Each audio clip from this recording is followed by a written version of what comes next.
There we go. All right, well, welcome, family. Welcome for those of you who are attending today for this special webinar. We do request, as a startup, just from a technical standpoint, that everybody who has their speaker on to please turn on to mute when Li Wei is speaking so that we can avoid any external distraction. So if you don't know how to find the mute button on the Zoom screen, go down to the bottom of your screen or your phone, and you'll see an audio, looks like a microphone, and you can activate that, and a slash on top of that mic will show that you're on mute. And for those of you who are still searching, because I could see that you're looking a little confused, I might have to mute you myself since I'm the host, okay? So sit tight on that. We are going to be recording this webinar. And so if you have any questions, as I said earlier, we will encourage you to ask them at the end of Li Wei's chat. So anyway, thank you on behalf of Pamela and Jana and myself, Kirby. Thank you for attending this Tom family webinar. We decided that it would be really helpful because we have our upcoming reunion, October the 25th to the 27th. And part of the reunion event will be a visit to the Huntington Library. And specifically, Li Wei has graciously offered to give the family who can attend on that Friday, October the 25th, a tour of the archive facility at the Huntington. Some of the family members have already contributed some artifacts, documentation to the Huntington, gifted Uncle Peter Suhu. My own family also has donated some documents. But Li Wei is the curator of the Pacific Rim collection. And I think you've been there, if I'm not mistaken, 13 or 14 years at the Huntington Library. Correct me if I'm wrong when you... That's about right. Okay, we'll take that. He's a great guy. He has had experience. He's very well known in the Chinatown community for the Chinese American Museum, the Chinese Historical Society of Southern California. Li Wei has gone literally throughout the state, but also in other parts of the country to actually view collections that have been of particular interest for a potential donation to the Huntington. And so this is really helpful that we actually have an opportunity with just our family to be able to have this special tour of the archives at the Huntington Library. So that's going to be on Friday morning, October the 25th. So we will be getting a schedule out and a little bit more on that as we end today's webinar on a little bit more about the upcoming reunion. If you have any questions when we have the reunion, feel free to type them in the chat box. There is a item should be on your screen that says meeting chat, and you're free to type in that information so that we will then collect those questions toward the end. So Li Wei, I'm going to go ahead and turn it over to you, and I'm going to switch the screen so that you are the person who is going to be our primary face on all this, okay? So bear with me when I do that. But in the meantime, do you want to go ahead and introduce yourself a little bit more in terms of anything that I might have missed about your background? Sure. First, before I do that, let me share my screen so we can get the PowerPoint that I prepared.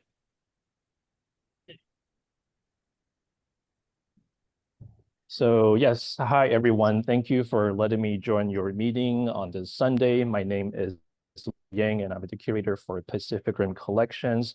What that means is that basically I oversee the Huntington's Asian American collections for the past 14, 15 years. So I've been at the Huntington for a long time, and my position is actually the first position at the Huntington that focuses on Asian American history. And so we have a number of collections.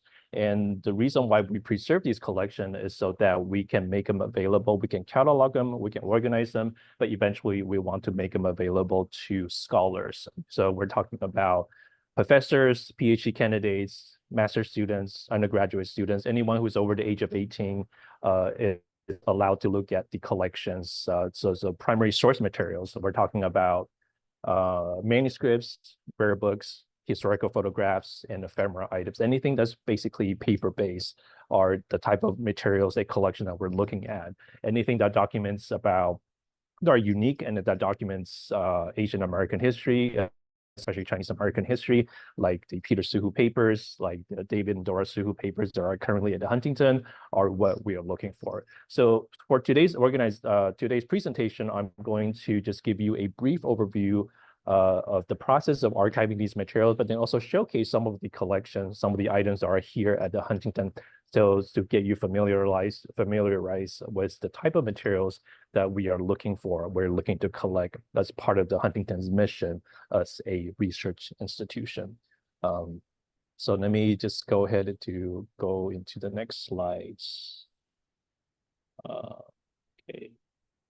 So this is a picture of one of the Huntington's reading rooms. And so right now, the Huntington, it's a research institution. The library was actually established back in 1920.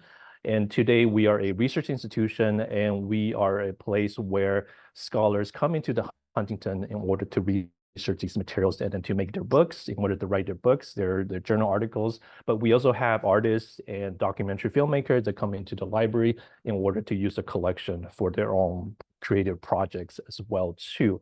And so today the Huntington has about, it's a place where it's very different from what you might think as a library. So we are not a public library, but we are a research institution that allows people to come in. So anyone who wants to come into the Huntington who's over the age of 18 and has a project in mind that can be served by the Huntington's collections can submit an application and will be approved to come and use these rare materials that are here at the Huntington.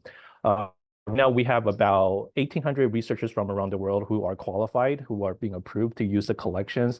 And the reason for that is because they are handling very rare materials, anything from we have collections from all the way from 10th century, 11th century, at least in my curator area, our oldest Chinese book is actually from the 11th century. It was a woodblock book that was printed during the Song Dynasty. And so we wanted to make sure that we know who is coming and handling these materials. And that's the reason for the registration. The Huntington also has a very robust fellowship program as of now. So every year we make available over $2 million in fellowships, and these fellowships can be applied on a competitive basis. And so every year that $2 million equals to about 150 fellowship opportunities at the Huntington. And these fellowships allow researchers from around the world to come in, do the research, and can receive a stipend so that they can pay the rent, so that they can pay their living costs while they come to the Huntington. We are also at the point where we're starting construction to build housing for these scholars that come to the Huntington right now as well too, because in the last few years, as the price of housing has skyrocketed, we want to make sure that they also have a place to live when they come to the Huntington as well too. So these are just some of the very general overview of what the Huntington is today. But we are definitely one of the busiest research institution in the United States. I think we are probably the second busiest research libraries in the US at this point, and the first one being the Library of Congress. And so this is a place that has lots and lots of research opportunities and interactions for people to come in to use the collection. So some of our collections deals with Chinese American history, and this particular photograph is from the 1850s, and it showcases Chinese American miners. So these are the first wave of Chinese immigration that came into the United States starting around 1849, 1850, and it showcases the Chinese gold miners along with their American counterparts as well too. And so these collections include photos such as this that are very rare because it documents the earliest, some of the earliest Chinese who were present here in California, in Northern California, when gold was first discovered in 1848. And eventually, it's what historians today consider the first large wave of Chinese immigration into the United States, all because they heard of the possibility of finding gold here in California.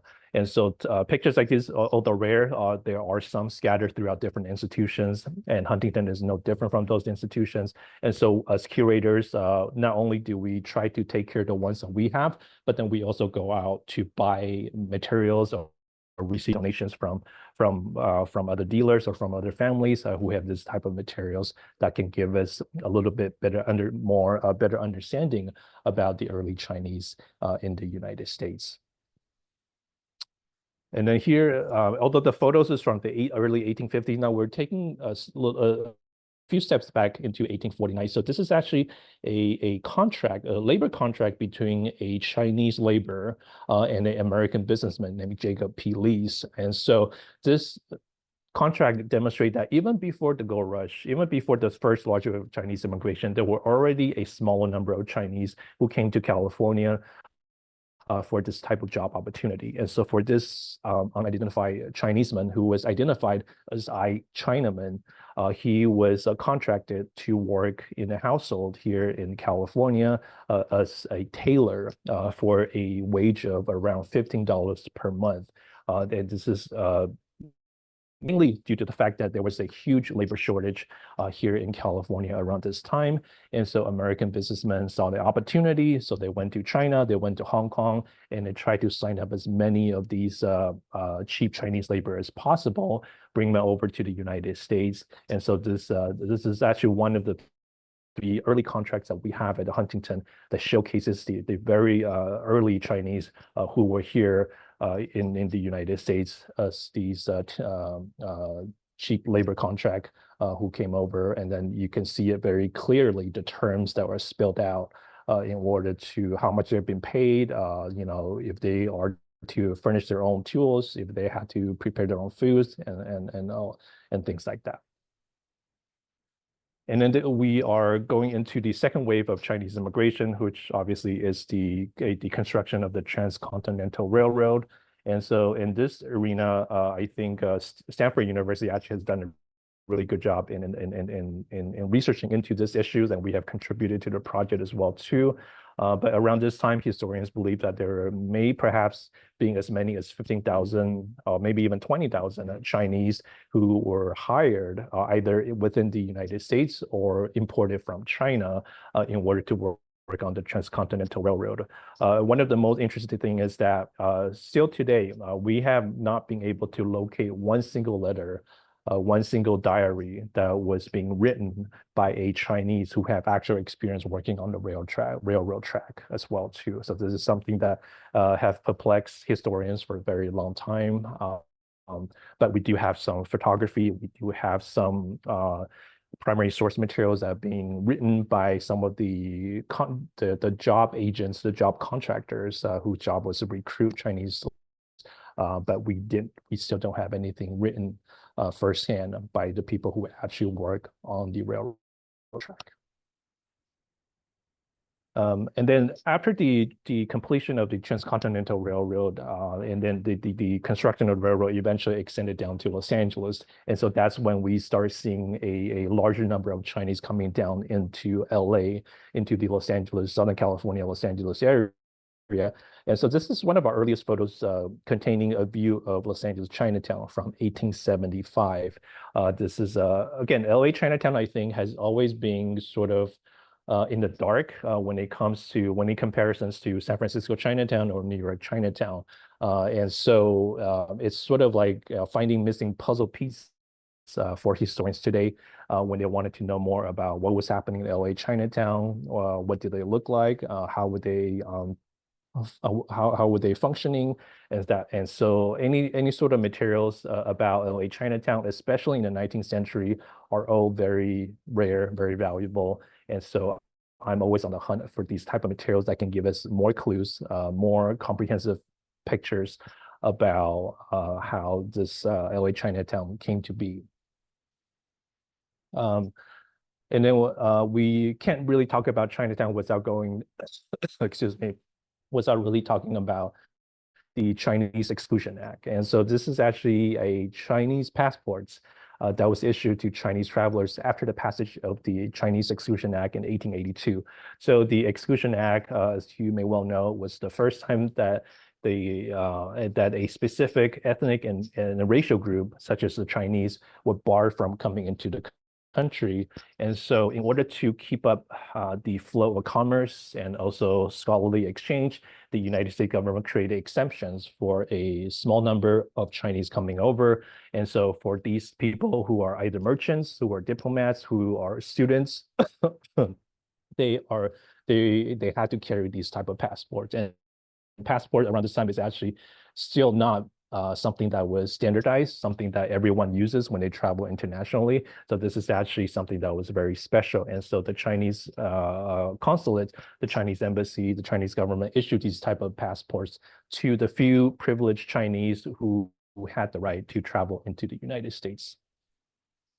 Also, there were special documentation that were required, that were being made required for the Chinese in this country, mainly in the 1890s. The extension of the Chinese Exclusion Act actually added this stipulation that the Chinese, anyone who has legal status, any Chinese person who has legal status had to carry this type of documentation. And this is actually the first time that a photo documentation was required for this type of identity, for this type of ID. And so some historians have argued that this is actually the sort of like the eventually evolved into the current green card system as well too. So if you think about it, around this time within the United States, only the Chinese were required to carry this type of photo documentation. And because photo was still a relatively new and novel technology, and it was not cheap to get these photos, but the Chinese were required to take these photos at their own expense. So they went to photo studios in Los Angeles, in San Francisco, had their photos taken, submitted so that they can get this type of documentation. If you were caught without it, the Chinese person could get in trouble, and you could be arrested by the police, and eventually end up with deportation, possibly. Another collection at Huntington that I use a lot is the Y.C. Hong collection. So Y.C. Hong was a Chinese-American immigration attorney who started practicing in around 1925. He was reputedly one of the first Chinese Americans in the entire country who passed the state bar here in California. And so he graduated from USC, actually passed his bar exam when he was still a junior in college at the time too, which shocked a lot of his professors.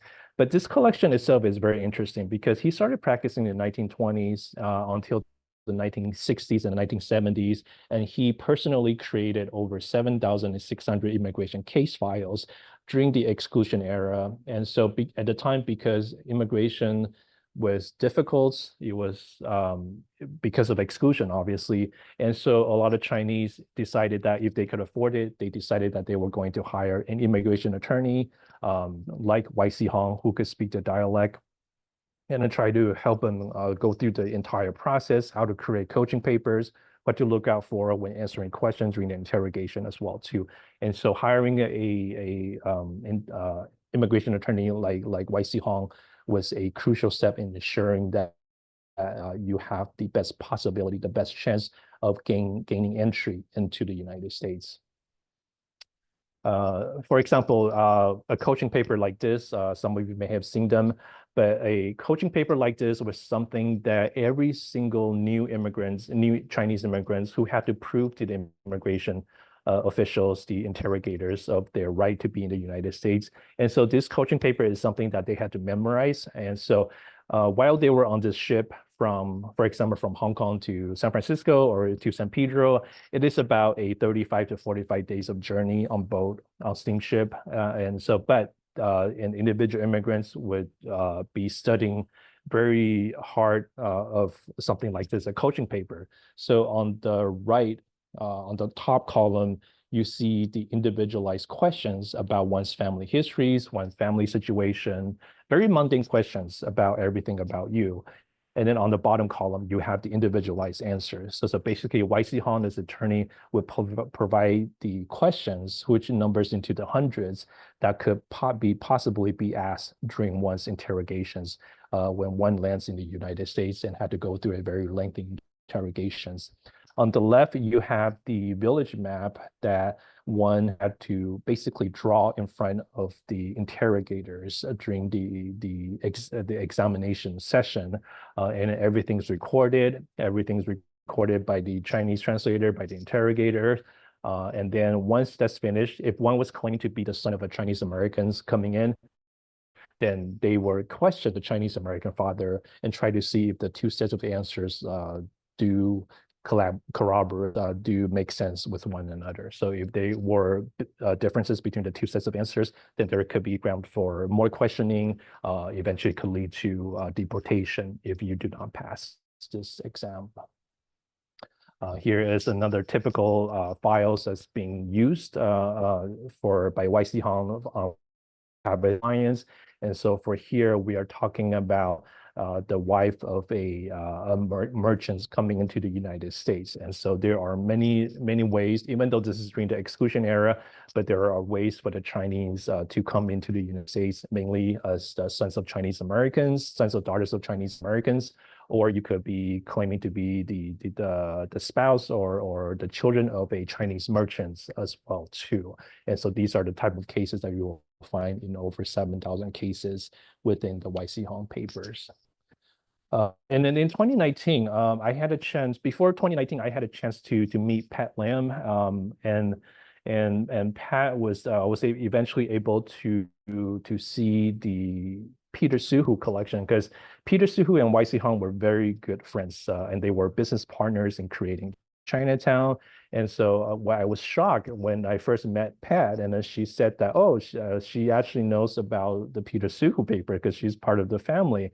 And so I was Pat for many years, and eventually in 2019, right before the pandemic, she donated the Peter Suhu senior papers to the Huntington. And this collection, although it's relatively small, but it does contain some never before seen, or at least not seen in a long time, collections about the development of LA New Chinatown, which is something that was really unique. So if you're not familiar, LA Chinatown started, LA Old Chinatown started around 1860s, 1870s. Eventually, it was demolished starting in the 1930s. And that's when a group of Chinese Americans got together, led by Peter Suhu, and they founded New Chinatown, which was built and designed in 1938. And that became the Chinatown, the LA Chinatown that we have today. And so this is one of my favorite pictures of Peter sitting at a drafting table. He was an engineer, was one of the first, if not the first, Chinese who graduated from USC with an engineering degree as well too. This collection contains lots of amazing photos like these that Peter or his family members who helped compiled about the history of Old Chinatown, including their own house, family home, including the various streets of Chinatown, and also the labels that they put in help us identify the many things of Chinatown, many streets, many sceneries of Old Chinatown that are not found anywhere else.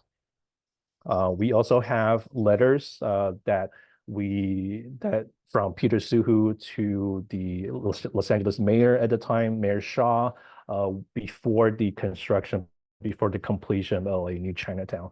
So as curators, these type of materials are what I'm most excited about. When it comes to correspondence, they could be handwritten, they can be typed, but correspondence that really tells us about what was happening in this era, or photos of Old Chinatown as well too. These are important documentation for historians to try to retrace how things were functioning back then, how things look like again as well too. And so the Peter Suhu collection really is special in that it is really the only collection, one of the few collections that I know of that can give us a really comprehensive look about how the the vision of New Chinatown, how the completion of New Chinatown really came about. He's dealing with the architect, he's dealing with the different business partners, and then also with politicians like Mayor Shaw around this time, and then all these infightings about who gets to claim to be sort of who gets to create the next Chinatown, essentially. That was a lot of these discussions and then debate that was happening around this time. Also speeches. And so speeches like this, especially with notes being created by Peter Suhu himself, are something that we're always looking at as well too. And so now that I think you probably get a pretty good sense about what we're looking for, but anything that's paper-based, anything that's been created by the person himself, anything that's about a specific topic that we are looking for, that historians are looking for, are always what we're looking for. And then something that's very important too, we are always looking at original material. So we're looking at the original speech that Peter Suhu created. That he also made some corrections, the letters and the photographs. If something is photocopied, then that's something I think of secondary importance.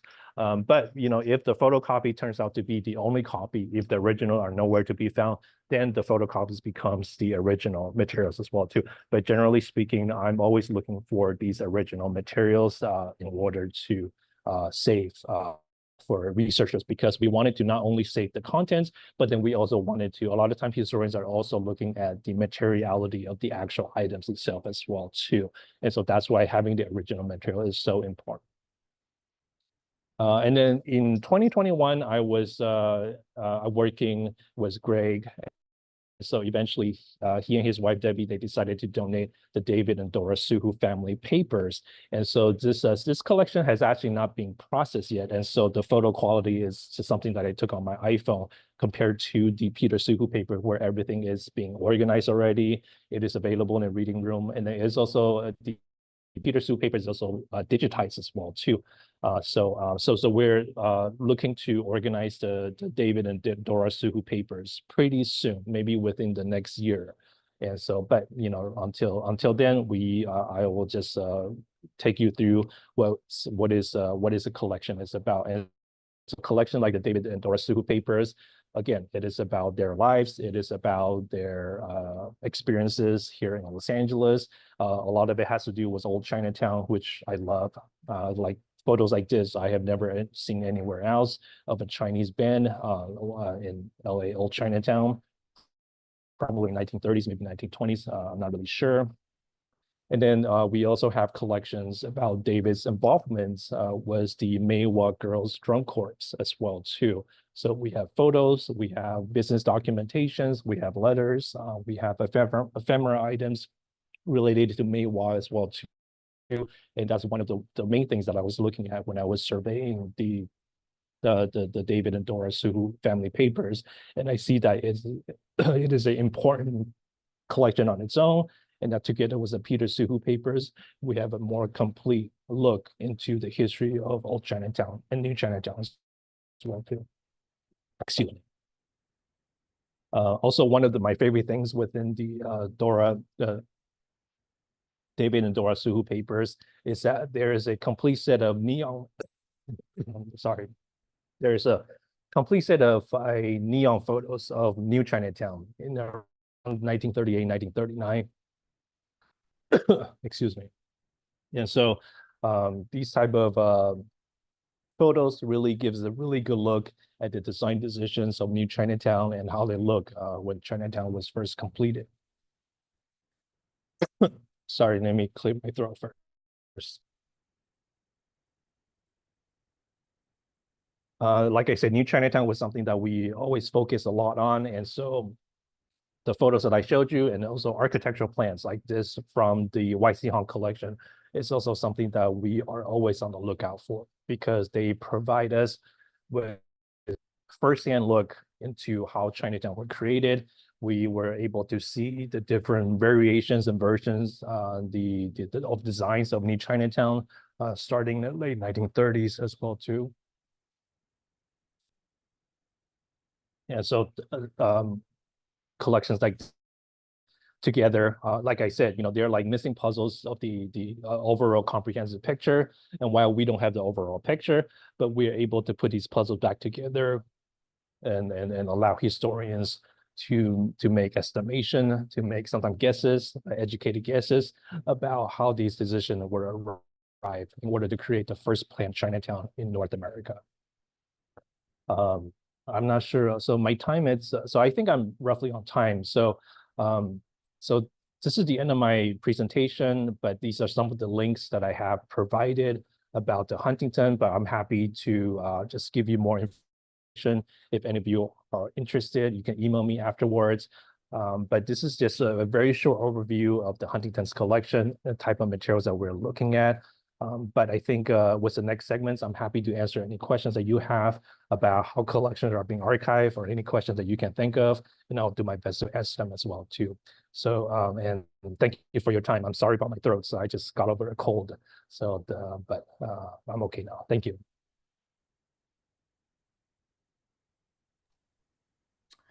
Thanks, Li Wei. I know that our family, excuse me, get back in the image here. We had our first big family reunion in Ashland right before the pandemic, and one of the topics that came up was a number of documents that the Tom family had collected because, as I had mentioned to you, the Tom family has had a long history of Chinese herbal medicine practices here in Southern California. And the question that kept coming up as part of our processing was some of our family members have boxes of documentation, papers, photographs, and so forth.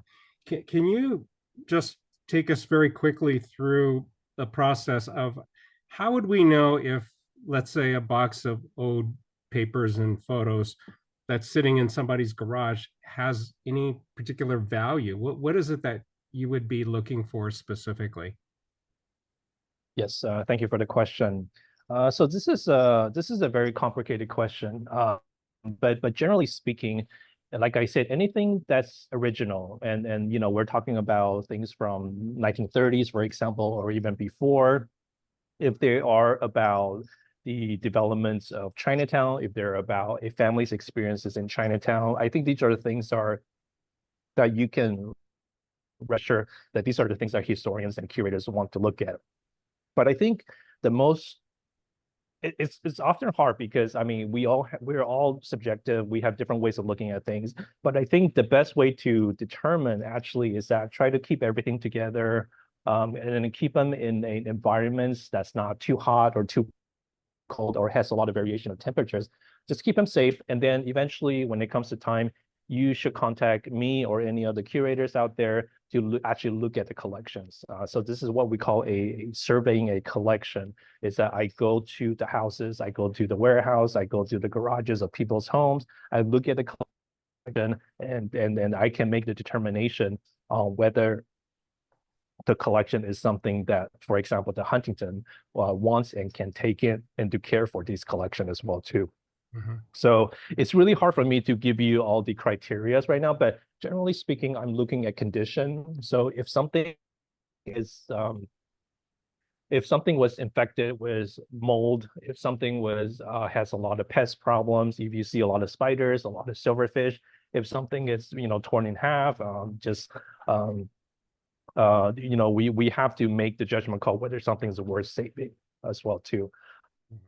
But we're also looking at the originality. We're looking at evidential values.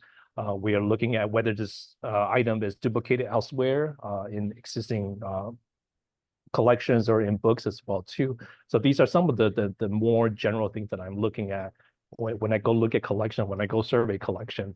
And so it's really case by case basis. But I think if you do feel like you have something that is worth saving, it is always worth your time to contact a curator such as myself, and then we can make appointments for me to look at the collection. Like I said, anything that's LA history, anything that's LA Chinatown, anything that's about the Chinese American experience here in Los Angeles, I think are something that I always wanted to know about. And then if you wanted to work with a partner with the Huntington to preserve these items, then yeah, please feel free to give me a call, send me an email, and then we can make a time for me to look at them. And that's exactly how I work with Greg. That's how exactly I work with Petland. And that's why today the Peter Suhu papers, the David Suhu papers are here at the Huntington, also with the Tom Leung papers as well too. Thank you, Li Wei. So my cousin Jana had typed into the chat a question about, you had mentioned that the collection from my family is in process, and her question was, what does that process entail? Before you answer that, I wanted to mention to all the cousins here that with my mom and dad's papers on the Meiwa and Old Chinatown and so forth, what I did is in cleaning out my brother Dennis's house, it's kind of when I came across all of this stuff that had been kept in basically a storage unit that Dennis had maintained. And I recognized that there would potentially be value there because it was certainly something I couldn't hold on to. I don't have the capability of archiving these kinds of documents, yet I knew these were important and we shouldn't be throwing these things away. So what I did is I took my iPhone and I just literally took photos, some off of my camera, collected a whole bunch of those, and then I believe I either linked or emailed all of those to Li Wei. And I basically said, hey, would you be interested in any of these items, or at least like to see them? And I shared with him the photos first so that he had some idea of what it was that I was talking about. And so I'm thinking that for how we are going through it, because it is still a process, it hasn't been digitized or anything like that. That's kind of the initial beginning point, and then it was bringing several boxes over to the Huntington of these items for him to look at, and we essentially gifted the collection to the Huntington Library with the understanding that we could always have access, me and my family, to these, at any point in the future. But just knowing that these items were being cared for and preserved in a manner that was something we couldn't do properly was important to me. But can you add on to the question that Jana is asking Li Wei, is what when you say process, what additional steps now that you receive this stuff does this entail? So when a collection comes to the Huntington, usually they are not organized or they're semi-organized, and that's totally okay. You don't have to organize anything. We have prefer things to stay the way they were. But when they come into the Huntington, there is usually a 5-year period of sort of like waiting. And so during this 5 years, at some points, an archivist, a professionally trained archivist, will go into the collection and organize it. This is to establish intellectual control of the collection, because you wanted to make sure that not only that you have the collection here, but you know exactly what every single folder contains with it, and then that's listed out. And once a collection is being organized by the archivist, you will be listed, a finding aid will be created, and the finding aid will contain, for example, what's in box 1, folder 1. It contains for example, the business cards of this certain person. And so with this finding aid, it allows people from the outside who don't know the collection to read on the collection, to get an introduction to the collection and decide whether they want to go into the collection in the reading room as well too. So this is a crucial step in establishing intellectual control of a collection. And so when the Peter Suhu collection came in 2019, eventually pandemic happened, and so we weren't even allowed to stay open, and so we had a lot of downtime within the staff. And so we were lucky that I was able to push my institution to organize the Peter Suhu papers. And because at the time it was the pandemic, we didn't know how long that was going to last. So we decided that we were going to actually digitize the collection. And so Peter Suhu collection is one of the rare collections that was not only organized by the professional archivists, but shortly after it was completely digitized. And so now if you go into the Huntington Digital Library, you will see the entire collection online as well too. And so right now, the David and Dora Suhu family papers are sort of on the waiting list. And so it is the number 2 items on my list right now to there's a lot of collection that comes in, but I'm anticipating that sometimes in 2024 or 2025, the David Dora Suhu papers will be processed, and once that's being organized, you will be made available to researchers coming into the reading room to use the collection. So that is essentially a very important step for the workflow of curators and archivists. So if something is not organized, not processed yet, that collection is generally not open to outside researchers. Thanks, Li Wei. I know Jane Larson, our cousin, asked the question, some of us live away from the Huntington, like in another state.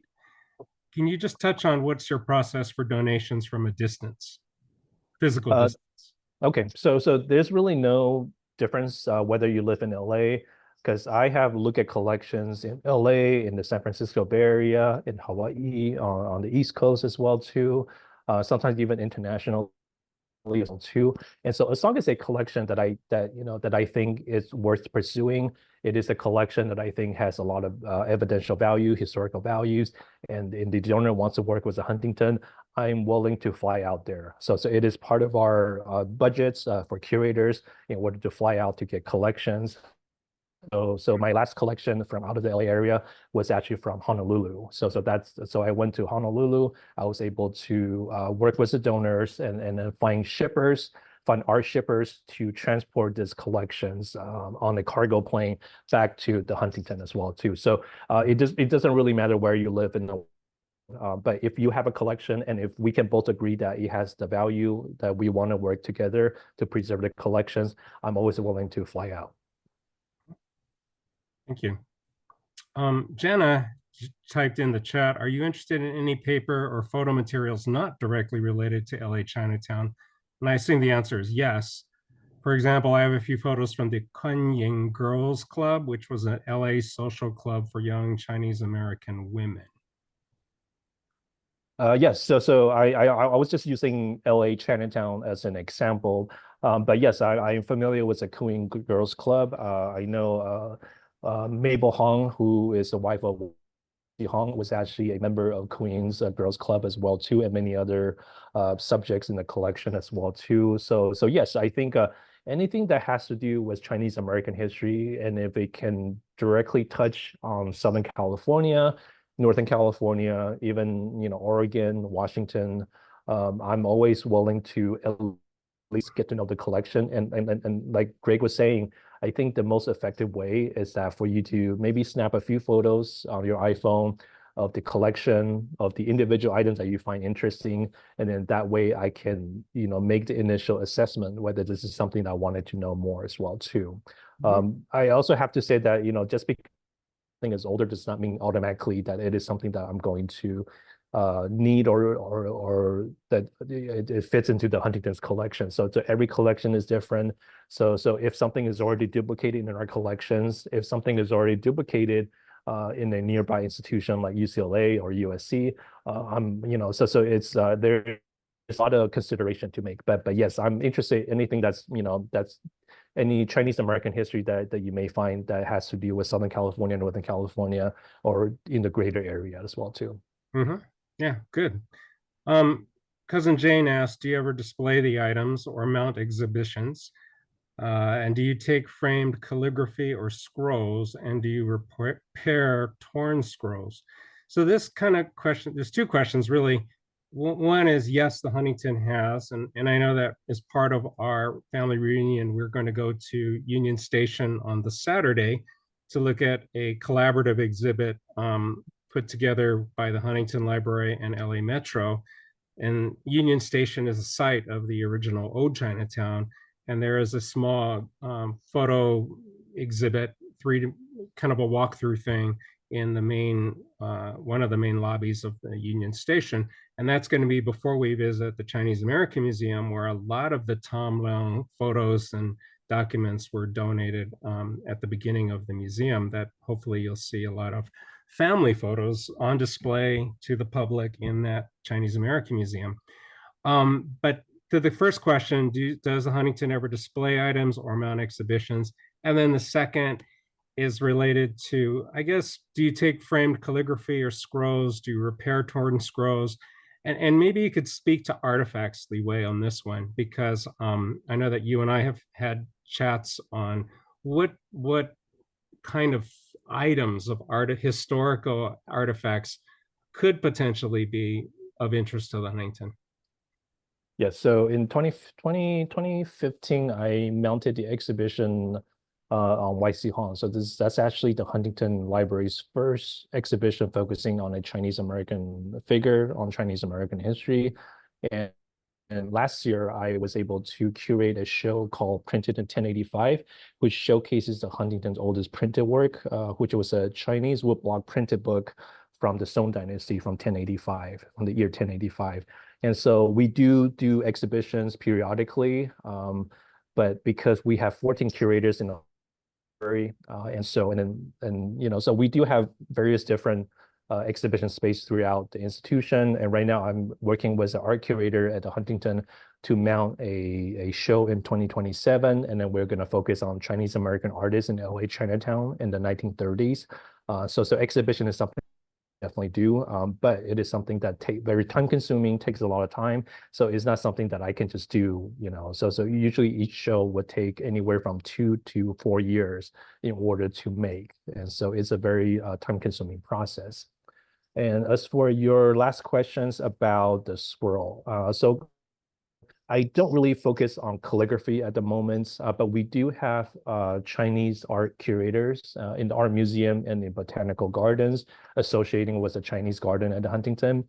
So if you do have that sort of materials and you're interested in donating, you can always email me and I can forward your email to our art curator to see whether they're interested. But for my end, I do curate a number of materials that's outside of LA Chinatown. So for example, Chinese rare books, also some of East Asian materials, such as materials relating to the Boxer uprising in Beijing in 1900.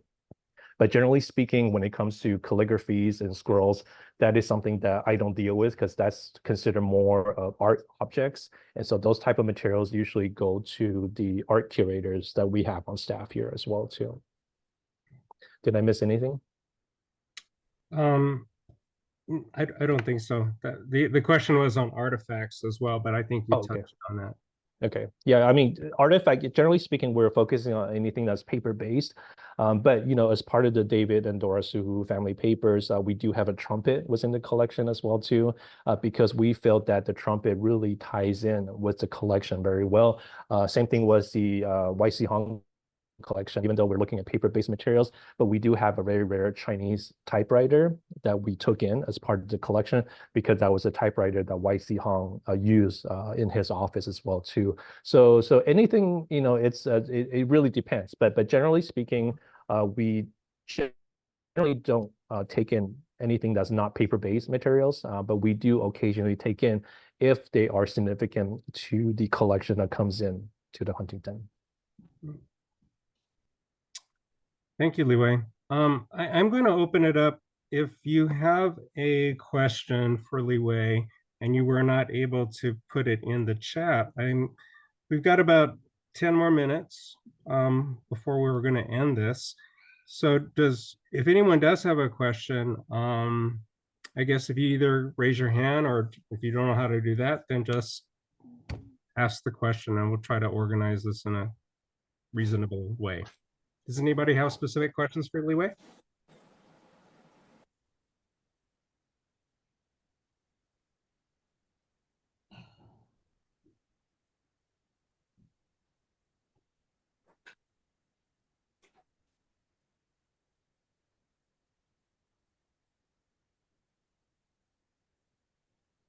Okay. If there are no other questions, then one thing that I'd like, Li Wei, if you can just briefly share with us to sort of give us a teaser, for those of us who are going to able to go to the Huntington on the 25th, what is it that you might have in mind, or what is it that we might anticipate being able to see with you? Yes, so for the visit to the Huntington, I will take the group basically on a library tour. So on this tour, which can last roughly about an hour, you will get to see the library facility. You will get to see the reading rooms where researchers are doing research. You see how the collections are being used. And then most importantly, you will get to see the storage space. And the storage space is something that I cannot emphasize enough about. It's that I wanted you to see that, what is it like to have these collections at Huntington? Because these are state of the art, storage space, compact shelving that's monitored 24/7 with security, with monitor and humidity control as well too. I want you to get a sense of how these collections are being kept, how these collections are being preserved at the Huntington, and how they're being used on a daily basis, how they're paged by researchers, and how they're being handled by employees as well too. So that would be the first portion. And then for the second portion, I'm going to be showing you some of our rare materials. So like my earlier PowerPoint that I was showing you today, you will get to see some of these rare materials in person in one of our oversized reading room. And so basically that's what I'm aiming to do for the people who are able to make it to the Huntington on those days. That for you to get to understand our operations, our facilities, and also see these rare materials. Yeah, that should be exciting. And one of the things I was able to meet Michelle Bailey, who's the assistant curator in the Chinese garden. And for those of you who've never been to the Huntington Library's Chinese garden, it's a multi-million-dollar installation that basically was installed over almost well beyond a decade. But one of the newest parts of the garden, I guess, is a growing Chinese medicinal garden. And tied in, beginning in September, there's a new gallery opening in the Chinese Garden Gallery, in which there are going to be some books as well as Chinese scroll art, talking about just sort of how medicinal medicine historically has existed in Chinatown. And so after the walkthrough with Li Wei on the archiving side of things, Michelle has graciously offered her time to the group to show us the garden, to actually see Chinese medicine plants that are all labeled out in the garden beds, what they are, and then take us briefly through the gallery that will have just opened like a month before our visit. So that's going to be something that I think is going to be really good to see. Thank you, Li Wei. There's a couple of questions that have been coming up here. Can you just touch on what is included in the Tom Leung collection? And I think that was something that was included as part of the Peter Suhu group of documents that Cousin Pat had donated. But do you recall what are some of the items that relate to her mom's side of the family there? Yes, so the Tom Leung papers was donated by Pat Lam at a later date, but it's a very small collection, only one box. And from what I remember, there is a booklet that was being used to advertise Tom Leung's herbal practices. There are some artifacts that relates to, I think it was a nameplate, and then there is just some documents and correspondence about the herbal practices as well too, and also about Old Chinatown. But it is a extremely small collection, but I feel that it was important to have it at the Huntington to complement the Suhu papers. So hopefully if anyone in the family has other additional Tom related documents, that could be enhanced with that current collection then. Thank you. One last question here from Jana is, for those of us who have so much stuff that we need the time to be able to sift through it, would you prefer that things like documents be submitted on a piecemeal basis, or would it be better for you to receive things in an entire kind of collection? Can you just talk practically what works best? That's an excellent question. So I think in the perfect world, I think to have everything here at once is what I preferred, but I also understand that sometimes that's not possible. So, you always wanted to work with a donor. So it is not uncommon to have donors adding things to the collections, years down the line as well too. So like I said, we have the Peter Suhu papers, but then we also have the Peter Suhu addenda, which is actually materials that the families have found afterwards. And they thought, oh, we forgot to include this item that's about the Peter Suhu's. And so they will contact me, and of course I have to go into and see whether the collection works with us. And if I do, then we can also accept the collection, the additional items at a later date as well too. So yes, it is definitely possible. But on the overall, I think we do prefer to have the collection come in as a whole, because to receive things piecemeal is because every time you donate something, you have to go through the signing of gift agreements and materials receipts. So it is a very time-consuming process. So you want to minimize that by cutting down the number of papers that you have to sign. Yeah. And I think a good rule of thumb is, rather than saying no for the Huntington and not even trying to donate stuff, it's best to let you tell us if this is something that is either a yes or no, and not try to kind of make it so cleaned up that it winds up not happening at all. So yep, no, thank you for that. We have 4 minutes, so if anyone else has any questions for Li Wei, feel free to type them in. But I do want to take a pause here. I want to thank you, first of all, Li Wei, again, for giving us your hour. And we want to give you back your weekend to enjoy with your wife and your doggy. So I do want to mention again, for those of you who tuned in, that we do have our upcoming reunion.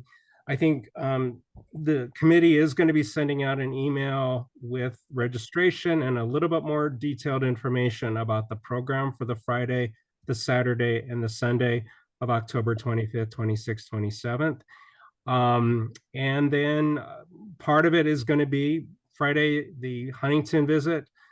We have a Friday night party, basically a buffet dinner in Pasadena at a home that we are renting. It's a historic home owned by the city of Pasadena. And then Saturday early morning, it's a visit down to the Union Station, the Chinese American Museum, walking through what is now Chinatown, stopping by an herbal shop, hopefully, and then into New Chinatown, which was established, co-founded by Peter Suhu, Aunt Lily's husband, and early dinner, late lunch at Broadway Cuisine, and that's kind of be our banquet. And then Saturday night is pretty much a free party time for any of you, especially those of you who are from out of town coming here to LA. And then Sunday is our closing. We'll have a closing breakfast hosted by my wife and I at our home here near the Rose Bowl. So if you are looking and coming out of town and looking for a place to stay, I would recommend the Pasadena area if you're not familiar with LA, just because the Huntington is located in San Marino, which is adjacent. The party itself on Friday night is in Pasadena. We're going downtown to Chinatown, but that's really close by, and there aren't really many hotels that I'd recommend down toward that way. And then where we live is kind of up again close to Pasadena. So if you want to use Pasadena as a suggested home base, if you're going to be coming here, or if you live in Southern California and don't want to be driving back and forth too much between dates, then I would encourage you to maybe look into either an Airbnb or a hotel in this area. But again, the information is going to be forthcoming anytime now, with dates, activities, prices, and so forth, so that those of you who are able to come and join us in October, you'll be able to do so. Okay, we have got one more question, and then Li Wei, we're going to let you go and let the rest of you go.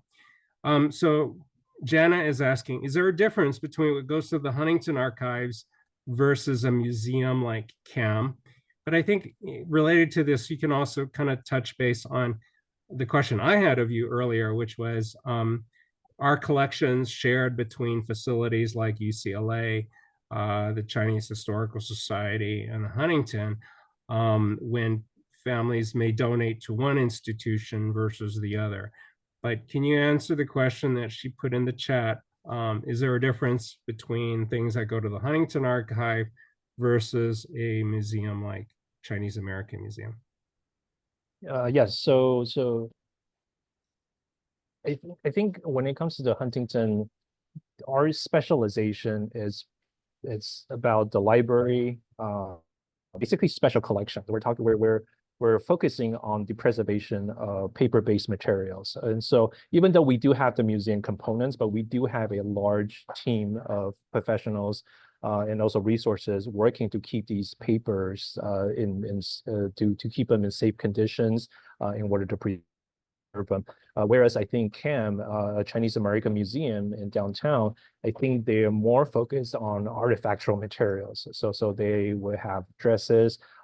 Again, I don't want to misrepresent them, but I think generally speaking, that the Huntington Library is more similar to what a special collections university does, and that we are specializing in keeping these materials so that people can come and do research at a later date as well too. And then we keep these items on essentially on a permanent long-term basis forever. And so that to make sure that these materials can last the longest so that people can use these collections as well too. But I think it's hard for me to say this to you. So I think the most important things for individual donors is to visit the actual museum, the actual institution like the Huntington, and to see exactly where the collections are being stored. If a museum doesn't want to show you that when you're thinking about donating, then you know that's a big red flag. So I will encourage you to come to the Huntington, do the tour, see the collections, see the facility, and then also go to other places that you're interested in, and then to see their facility and do the comparison yourself as well too. But essentially, that's the difference. So basically, CAM is a sort of a museum setting doing exhibitions of artifacts, whereas we are more focused on the preservation of paper-based materials with a lot of these other exhibition and also museum setting as well too. Mm-hmm. Beautiful. Thank you. Well, we look forward to seeing you, Li Wei. Stay healthy. We look forward to seeing you in October. Yes. Doing this tour. Yes. And if there are questions that come up between now and then, I encourage you all cousins to, if you don't mind, we will give you your work email when we make the link to this video available to the entire family. Is that okay, Li Wei? Yes. And then, yeah, begin snapping photos of the documents if you've got them. I think that's a great way to at least start. And you also then have a digital, for the lack of a better word, record of the things that are of potentially historic importance to you. I know it's time consuming, but that is part of the process of preserving. Li Wei, thank you again. And before we all sign off, I just wanted to ask Jana, Melanie, I don't know if Pamela's on the line, if there's anything I missed in the promotion for the upcoming reunion. Anything any of you on the team would like to share? No, you did a great job. Thank you so much, Li Wei, and thank you, Greg, so much for putting together this webinar. I think it's very helpful to get the perspective of what a curator is interested in and what the Huntington might be interested in. I know all of us have some things squirreled away in our closets and we're wondering what to do with them. So I think this is really helpful. We really look forward to seeing everybody in October. We've got a lot of exciting activities scheduled. And in particular, it's just really even getting together and seeing family and realizing that our family is pretty extensive. It'd be nice to know all of our cousins who are located all over the world. Well said, Jana. Okay, everybody. Well, thank you very much. As soon as we are able, we will put this recording in a way in which others who weren't able to be a part of this could view it. But thank you again. Again, all of you stay healthy, and hopefully we will see you in the fall. All right. Thank you very much, everyone. Have a good day. Bye-bye. Thank you. You.